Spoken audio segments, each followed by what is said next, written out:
Hi, it's Tom from Leicester Fan TV. What did you think of the game? Now it's my turn.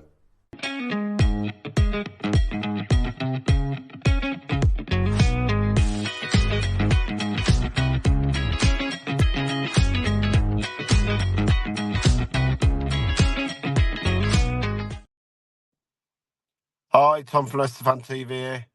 Just thought I'd do my post-match review of Arsenal. Had 24 hours for it to soak in and, time to reflect on everything from yesterday's game. Well, where do we start? Obviously, the team new came out and we'd seen that Bonotti was starting instead of Jordan Ayew. And you're thinking, okay, see some attacking threat there. Obviously, three central defensive midfielders again in Skip, Winks and Ndidi, but I didn't expect anything less going to Arsenal than them playing them three and try and defend rigidly, but also with Bonotti a bit more creative on the pitch. First 5 to 10 minutes, I thought we were in the game. We pressed them high and we were pushing them. We obviously had probably the best chance in the first 5 to 10 minutes. The ball went out to Justin, who'd made the overlapping run. He has a shot was blocked. But then that was it really for the first half, and it was all Arsenal. Obviously, balls down the line, back post, comes out, Saka has a shot, but Mads holds on to. There was one talking point in the game. What was interesting, if you've seen the highlights from the game, was we've tried to play it from the back into Vards. Vards obviously lose it, and Arsenal pick the ball up. But because we've played out, JJ has pushed on to near the halfway line. And obviously, a lot of goals have come down from his side, but it must be something Cooper's telling him, because I watched it a few times yesterday. We'd get caught out quite a lot, but we're trying to play out from the back. And JJ's near the halfway line, and we're not even got it out of our own half yet. After the ball goes up, we lose it. JJ's out of position, and they get a shot in on that left-hand side, where it goes over the crossbar. Obviously, pressure then starting to tell. The ball goes long to Vards, who's clearly fouls on the halfway line. He clearly gets pulled back. Poor refereeing, in my view. Why Vardy didn't look at it and think, well, there is definitely a foul in there. Is it too far back from the goal being scored? But again, for me, you have to switch on for those positions. And it's a poor goal to concede. It's a ball down the line. It's an overlapping run. He takes the ball, he crosses it. There's four players in that area, and not one of them pick up, I think it was Trossard, who scored the goal, I think, first goal for them. No one picks them up, whoever scored, but no one picking up that midfield runner. And Martinelli scored the first goal. No one's picking him up, and he just taps it into the net. And you're thinking, well, who's picking him up? He's standing there between four blokes. Four players who's standing there, and no one picks him up. Very much like the Aston Villa free kick, the ball played it across the box, and he's in between the lines, and no one's got him. At that point, you're thinking, damage limitations. Let's get to half-time 1-0. Nope. Sucker punch. Here comes the second goal. Faz is too bold about the person on the floor, telling him to get up. So he then, moves back in his position. Obviously, another ball on JJ's side. Ball comes into the area, and nobody is picking up Trossard. What the hell? I mean, I've watched it 10, 12, 13 times. I still don't get why Harry Winks has not followed him. He clearly sees where he is. Again, four players around him, and one of them is near him to stop him taking the first-time shot and making it 2-0. Half-time, like you say, it could have been 3, could have been 4-0 by half-time at that. And you're just thinking, thank God, it's only 2. Obviously, Leicester get a bit of luck in the second half, and the ball down the line. Vardy wins a free kick. Free kick comes in, Justin heads it towards goal, takes a deflection off Havertz and going to the net, and you think, Jesus, we're back in the game. How are we even still in this game? We'll take it. The difference was in the second half, I felt we pushed on 10 yards. We were 10 yards higher at the pitch. We were pressuring them from there, playing out from the back, what we didn't do in the first half. And it was interesting to hear Cooper's interview after the game, where he even said we shouldn't have been that deep in the game. But if we shouldn't have been that deep, why are you not telling the players to get up the pitch? Why are you not saying to players, you need to be high, bringing it onto them, banging it into them, get up the pitch more? Obviously, you didn't, because the players set deep so first half. Second half, we're so high up the pitch, it made such a difference. Obviously, then 2-1, you're thinking, right, don't do anything.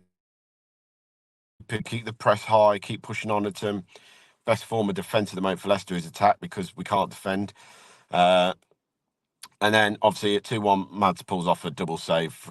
Gabriel heads it, pulls off the first save, and there's another header comes in, he saves it again. and we clear it, and you're thinking that's a big moment in the game. Obviously, then we get the second goal, and it's lovely play, lovely movement between the two side left-hand players. Obviously, Ndidi back to Madidi, back to Ndidi round the corner. And Ndidi, what a ball that is! Didn't have that worth had that in his locker to put a crossing like that.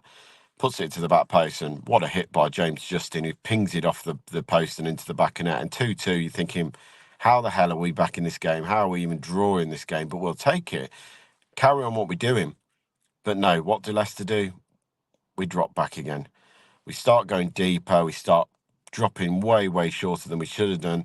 And really frustrating that, we did, because I think if we carried on pressing, we probably would have been better opportunities for getting, a draw out of the game than, the way it ended.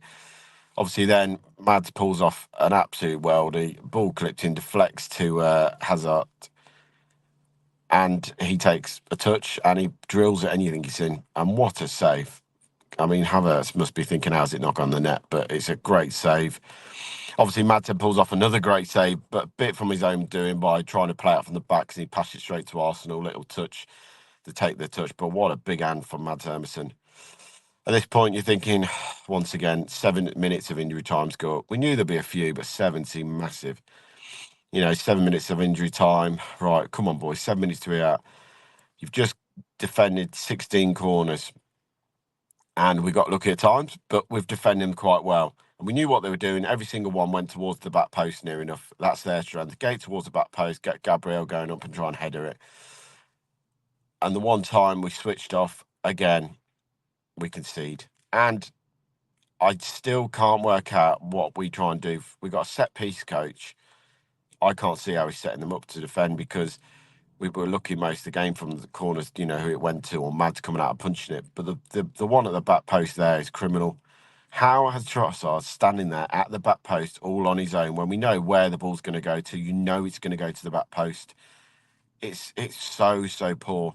Okay, it gets a slice of luck, but it's it back across the goal and it goes in off and Diddy. And obviously Leicester make the changes late on. Not really going to make any difference in the game, but we then concede on the counter-attack. Mads parries it out. JJ kicks it against Havertz and it goes into the net. Just, again, unlucky, really, where that ball could have gone. It could have gone absolutely anywhere, but no, it takes a ricochet and it goes in the net. And the game finishes 4-2.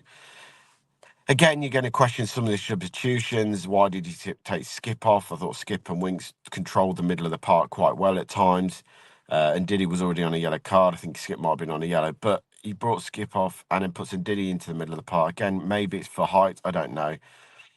And again, it felt like it was too late. You bring on Fatu and Edwards on the 97th or 98th minute. I mean, the game's gone. It's 3-2. You're not going to change anything. You might have left the players on the park who were there to try and get the goal, but you're wasting your own time, in my view, as well, because he's not going to add any time on for that, really. He didn't at the end anyway.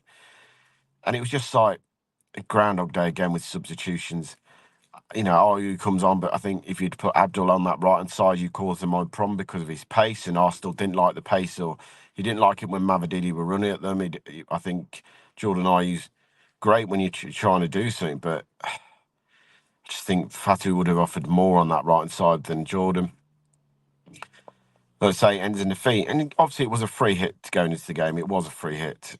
But I think when you get back to 2-2 and you get to the 90th minute and you've got 7 minutes to hang on,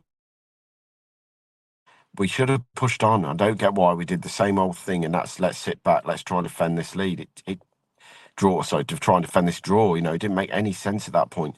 You might as well. It seemed like yesterday our best form of defence was attack, and I think if we carried on attacking, we probably would have caused Arsenal a few more problems. But we know as soon as it was 2-2, we did the typical Leicester. Seems like typical Steve Cooper thing. Let's try and defend. Obviously, now we've got 4 massive games coming up. There's positive to take out of yesterday's game, by the way. There is. Obviously, we've come back from 2-0 down. That's great to show that the team's got that spirit in them to come back from the 2-0 down and get back into a game. But my biggest concern, I'd say, that's 4 games out of 6 that we haven't turned up for the first half. That's quite worrying, that 4 games out of 6 we have not turned up for the first half for a football match. Obviously, next 4 is massive for me, and a minimum of 8 points. We've got one more game before the international break. For me, you've got to win that game against Bournemouth next weekend. It is massive. Bournemouth next weekend is crucial. You can't go into a second international break without having won a game. I don't get how you can motivate the player. 7 games into the season and you haven't won one, and you had 2 international breaks. You then come back and we've got Southampton, Ipswich, and Forest in the next 3. Like I say, for them 4 games, minimum 8 points. That's 2 wins and 2 draws. We've got to go undefeated in the next 4 somehow to try and get some points on the board. I know it's still early, but by that point that'll be 10 games gone. And in a 38 game season, and you've already done 10, and there's 28 to go. If you're still stuck on maybe 7-8 points, that's not going to be enough. 4 draws in the next 4 games wouldn't be enough for me. And if we don't get 8 points in the next 4, serious questions have to be asked about Steve Cooper's position as manager. Like I say, nothing would make me more happier for Steve Cooper to turn this round, but he's got to start showing something now. And for me, we've got to start turning up for 90 minutes. 4 games out of 6 is not good enough to lose. You can't have 4 halves of football by not turning up, because one of those halves eventually we are going to come unstuck and get battered.